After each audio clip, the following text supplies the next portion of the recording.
അപ്പോൾ hello guys, നമ്മൾ ഇന്ന് നോക്കാൻ പോകുന്നത് നമ്മളെ മാനേജ്മെൻറ്റ് മുമ്പിച്ച ഒരു കാര്യത്തെ പറ്റിയിട്ടാണ്. അതിന് മുന്നേ ഈ ചാനൽ സബ്സ്ക്രൈബ് ചെയ്യുക, ബ്ലാസ്റ്റേഴ്സ് ഫയർ എന്ന ഈ ചാനൽ സബ്സ്ക്രൈബ് ചെയ്യുക, ബെല്ലമർത്തുക, ലൈക്ക് അടിക്കുക. നമ്മൾ വെച്ചിരിക്കുന്ന ഒരു 50 ലൈക്കെങ്കിലും നിങ്ങൾ ആക്കി തരികയാണെങ്കിൽ വളരെ നന്നായിരുന്നു. അപ്പോൾ നമുക്ക് ഇനി കണ്ടതിലേക്ക് കിടക്കാം. അതെ, കമൽജിത്ത് സിംഗ്. ഞാൻ എന്താ പറയുക, കഴിഞ്ഞ മോഹൻ ബഗാനായിട്ടുള്ള മാച്ചിൽ തന്നെ നമ്മൾ FC ഗോവയായിട്ടുള്ള മാച്ചിൽ തന്നെ നമ്മളത് കണ്ടതാണ്. സച്ചിൻ ഇഞ്ചുറി ചെയ്യുന്നു തോന്നുന്നു. സച്ചിനും പിന്നെ മോശം പ്രകടനം. രണ്ടിനും വല്ല വാഴ വെച്ചാൽ പോരെ. എന്തിന് മാനേജ്മെൻറ്റ് ഇങ്ങനെ ഒരു തട്ടിക്കൂട്ട് സൈൻ ചെയ്തു? വൈ?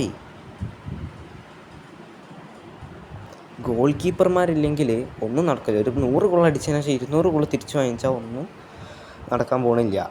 ആദ്യം ഇവന്മാരെ രണ്ടെണ്ണത്തിന് കളഞ്ഞിട്ട് നല്ല ഗോൾ കീപ്പറായിട്ട് നമുക്ക് വേണമെങ്കിൽ ഫസ്റ്റ് ചോയ്സ്, എൻ്റെ ഒരു ഒപ്പീനിയനിൽ പറയുകയാണെങ്കിൽ നമുക്ക് മിർഷാദിനെ വാങ്ങിക്കുക എന്നുള്ളതാണ്. എൻ്റെ ഫേവറേറ്റ് ഗോൾ കീപ്പറാണ് മിർഷാദ് ISL. എൻ്റെ അഭിപ്രായത്തിൽ മിർഷാദൊക്കെ അവിടെ അവസരം കിട്ടാൻ വേണ്ടി കാത്തിക്കുകയാണ്. ലാറ ശർമ്മ എന്തിനു വിട്ട് കളഞ്ഞു എന്നുള്ളൊരു വലിയ ചോദ്യമാണ്. FC ഗോവയിൽ ഒരു അവസരത്തിനായിട്ടാണ് മൂപ്പർ കാത്തിരിക്കുന്നത്. ഇപ്പം വേണമെങ്കിൽ പോയി കഴിഞ്ഞാൽ നമുക്ക് പൊക്കാം. മാത്രമല്ല മിർഷാദ് മിച്ചു അദ്ദേഹത്തിനും നൈസ് ഗോൾ കീപ്പറാണ്. അദ്ദേഹം ഇന്ത്യൻ എക്സ്പീരിയൻസ്ഡ്. അങ്ങനെ ഒരു ഗോൾ കീപ്പറെ തന്നെയാണ് നമുക്ക് വേണ്ടത്. അല്ലാതെ ഇതുപോലെ യങ്സ്റ്റേഴ്സിനെ പിടിച്ച് ജീവിക്കാനാണെങ്കിൽ ഒന്നും നടക്കില്ല. കപ്പും നടക്കില്ല, കോപ്പും നടക്കില്ല. വെറും മോഹം മാത്രമാണ്. ഈ യങ്സ്റ്റേഴ്സിൻ്റെയൊക്കെ ഒരു വലിയ പ്രശ്നം എന്താ വെച്ചാൽ ഓലൊക്കെ എന്താ പറയുക, അവർക്കൊരു മാച്ചൊക്കെ ഫോം ആവാൻ പറ്റിയായിരിക്കും. ഇപ്പോൾ സച്ചിനൊക്കെ ഈസ്റ്റ് ബംഗാളിനൊക്കെ മാതിരി. അപ്പം ഞാനടക്കം പറഞ്ഞു പോയി ബെസ്റ്റ്. പിന്നെ ഇപ്പോൾ എല്ലാവരും സച്ചിനെ കുറ്റം പറയും. അങ്ങനെ കുറ്റം പറയല്ല ചെയ്യണം. എന്നെ ഇപ്പോൾ സച്ചിനെ B ടീമിൽ ഇടുക എന്നുള്ള, അതായത് നമ്മളിപ്പം KPL വരാം, അതിലൊക്കെ ഇട്ടിട്ട് ആളെ കുറച്ചും കൂടി പ്രൊമോട്ട് ചെയ്യുക. അങ്ങനെ ഞാൻ പറയുന്നത്. നല്ല ടാലൻ്റുള്ളൊരു ഗോൾ കീപ്പർ തന്നെയാണ് സച്ചിൻ. പക്ഷേ ISL ക്വാളിറ്റിയിലേക്ക് വരുമ്പോൾ നല്ല രീതിക്ക് എക്സ്പീരിയൻസും കൺസിസ്റ്റൻസിയും വേണം എന്നാണ് എൻ്റെ അഭിപ്രായത്തിൽ. സോ സച്ചിന് പകരം കൊണ്ടുവന്ന കമൽജിത്ത് സെയിം മിസ്റ്റേക്കാണെന്ന് പറയേണ്ടി വരും. സച്ചിൻ്റെ ഒരു ബംഗാളി വേർഷനാണ് കമൽജിത്ത് എന്ന് പറയുന്നതിന് എനിക്കൊരു മടിയില്ല. രണ്ട് ആൾക്കാരും സെയിം മിസ്റ്റേക്ക്, അതായത് മറ്റേ ഫ്രീ കിക്ക് വന്നതിന് ശേഷം ഒപ്പോണൻറ്റിൻ്റെ കാലിലേക്ക് എന്താ പറയുക ഇട്ട് കൊടുക്കുക. What the hell. അവന്മാരാണെങ്കിൽ നല്ല ഫിനിഷർമാരാണെങ്കിൽ നല്ല രീതിക്ക് തന്നെ അത് കൊള്ളടിക്കും. പിന്നെ 1-2 സേവൊക്കെ കമൽജിത്ത് നടത്തിയിരുന്നു. അതിനെ കുറേ നാം പൊക്കി പിടിച്ചിരുന്നു. സച്ചിനും സേവ് നടത്തിയിരുന്നല്ലോ. നമുക്ക് ഗോൾ ക്ലീൻ ഷീറ്റ് തന്നെ വേണം, മനസ്സിലായില്ലേ? അല്ലാതെ 2-3 സേവ് നടത്തിയെന്ന് പറഞ്ഞിട്ട് 3 ഗോൾ വാങ്ങിച്ചൊരു കാര്യമില്ല. ഞങ്ങൾക്ക് ഗോൾ വരാൻ പാടില്ല. നിങ്ങൾ സേവ് ചെയ്യണ്ടോ ഇല്ല എന്നല്ല, ഗോൾ കയറരുത്. അതാണ് ഡിഫൻസ്. എനിക്ക് ഡിഫൻസിൻ്റെ പ്രശ്നമായി തോന്നിയില്ല, കമൽജിത്തിൻ്റെ പ്രശ്നമായിട്ടാണ് തോന്നിയത്. കമൽജിത്തിനും അതുപോലെ തന്നെ സച്ചിനും രണ്ടും ഫോർവേഡ്.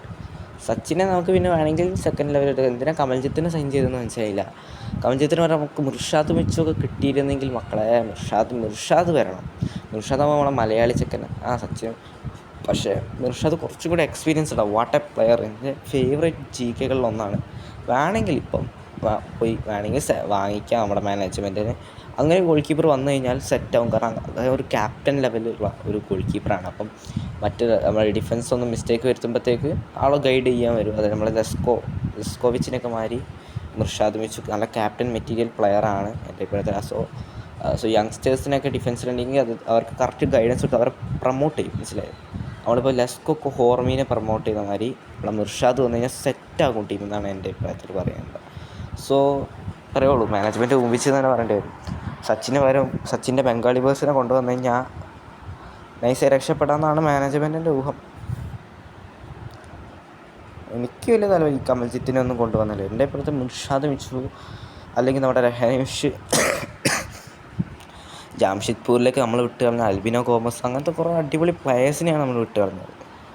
അങ്ങനെ ധീരജ് സിംഗ്, അങ്ങനെ ആരെങ്കിലുമൊക്കെ കൊണ്ടുവരിക. കുറച്ചും കൂടെ എക്സ്പീരിയൻസ്ഡ് ആവണം. ഇതൊരുമാതിരി കൺസിസ്റ്റൻസി ഇല്ലാത്തൊരു ആളെ പോലും കൊണ്ടുവരരുത് എന്നാണ് എൻ്റെ അഭിപ്രായത്തിൽ. എല്ലാ മാച്ചിലും തുടർച്ചയായി ക്ലീൻ ഷീറ്റുകളുള്ള. അങ്ങനെ ഗുർപ്രീതിനെ ഇപ്പോൾ എല്ലാവരും കുറ്റം പറയുന്നുണ്ടെങ്കിലും ഗുർപ്രീത് സീൻ തന്നെയാണ്. പിന്നെ നോർത്ത് ഈസ്റ്റിലെ ഗുർമീത്, അദ്ദേഹത്തെ നമുക്കറിയാം. അങ്ങനെ ആരെങ്കിലും നമ്മൾ സൈൻ ചെയ്തില്ലെങ്കിൽ നമ്മളെ നിക്കർ കീറും എല്ലാ ടീമുകളും എന്നുള്ള കാര്യത്തിൽ സംശയം വേണ്ട. മാനേജ്മെൻറ്റ് ഇങ്ങനത്തെ തെണ്ടിത്തരം കാണിക്കാതിരിക്കുക, അത്ര തന്നെ. ബൈ.